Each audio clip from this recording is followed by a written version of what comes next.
Begin by laying your tarp flat. Fold one corner all the way to the other corner, folding it in half. Then, bring the folded side into the other side, folding it in half again. You may have to fold it on itself one or two more times so that it is about 30 centimeters width. Once you're at the desired width, you're going to bring one length to the other, folding it in half lengthwise. Then, bring the other side back over, folding it in half. Repeat this, alternating sides, by bringing each side over to the other side completely. You want your tarp to be about 30 centimeters in lengthwise and width. It's now ready for a 2-firefighter deployment.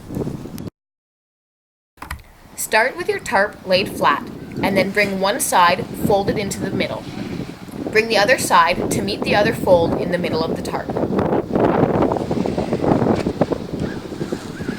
Pull the tarp flat and try to get rid of any excess air inside of it.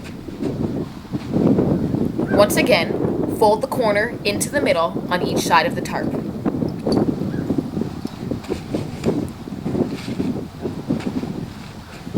Once both sides are folded into the middle, bring one side and fold it on top of the other. Pull it tight and make sure the edges line up.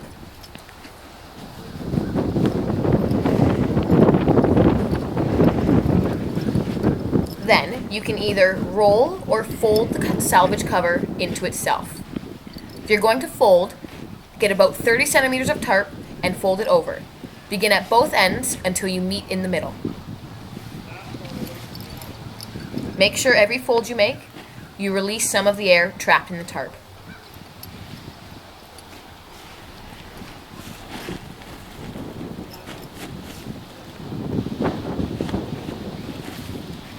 When you get to the middle, you're going to take one end of the tarp and fold it onto the other. Your tarp is now ready for 1-firefighter deployment. The 1-firefighter salvage cover roll is almost identical to the fold just shown. You begin with a flat tarp and then you bring the outside edges into the center. Once they are folded in enough, you fold them on top of each other.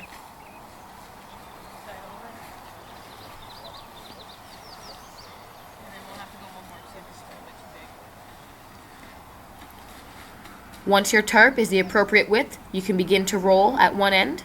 Have the other firefighter on the opposite end hold the tarp tight so you can keep it snug and free of air. Roll it in nice and tight.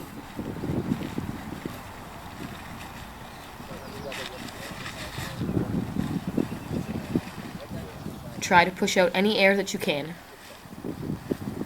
Fold the last little bit in there, when you get and then near roll the end, the rest. The firefighter on the opposite end of the roll is going to fold their end in, and you're going to continue to roll over that folded end. When constructing a water chute, begin by folding your tarp to the appropriate size. In our video, we're using pike poles, but you could use 2x4s, brooms, or any other thing you find lying around. To start, place both pike poles on opposite ends of the tarp, with the hook facing the same direction. Then, snugly roll your pike pole into the tarp. It helps if the firefighter on the opposite end holds the tarp while you roll it. Make sure it's wrapped nice and tight so that when you hang up your chute, it stays together.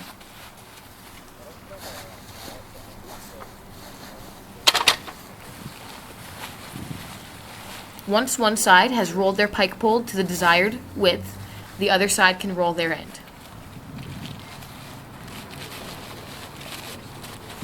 You want to ensure that the pike pole stays straight along the whole roll.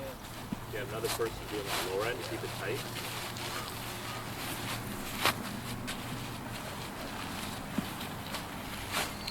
The tighter the better, right? It'll hold it together. You want to roll the pike poles in fold it in half until again, you have a decent width a lot in the of middle. rolling. However large you need your chute to be.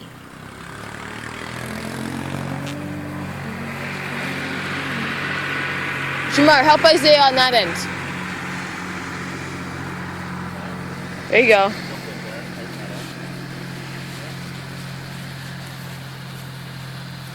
That's good, that's good.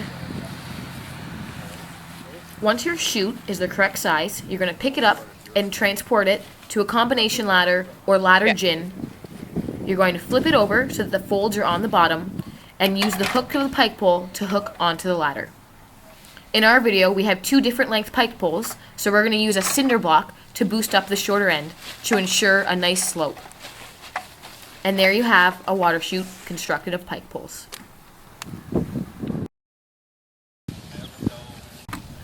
When constructing a water catch-all, you want to start with your tarp nice and wide, extended fully. You're going to begin by rolling one side in towards the center. Ensure your roll is nice and big, but tight enough to keep its shape. Once that roll is to the desired width, you're going to roll the other side towards it. Remember, the larger your roll, the more water the catch-all will fit. But you want to ensure that your roll is tight so that it doesn't fall apart when water falls into the tarp. Once you've reached the desired size, you're going to fold dog ears on all the corners.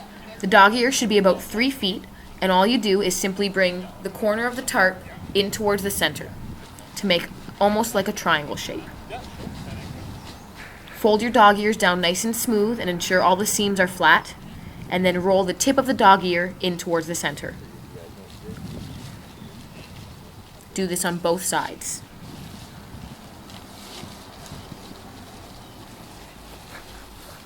Once you've rolled the dog ear so that it's perpendicular to the other side, you're going to roll the corner in nice and tight.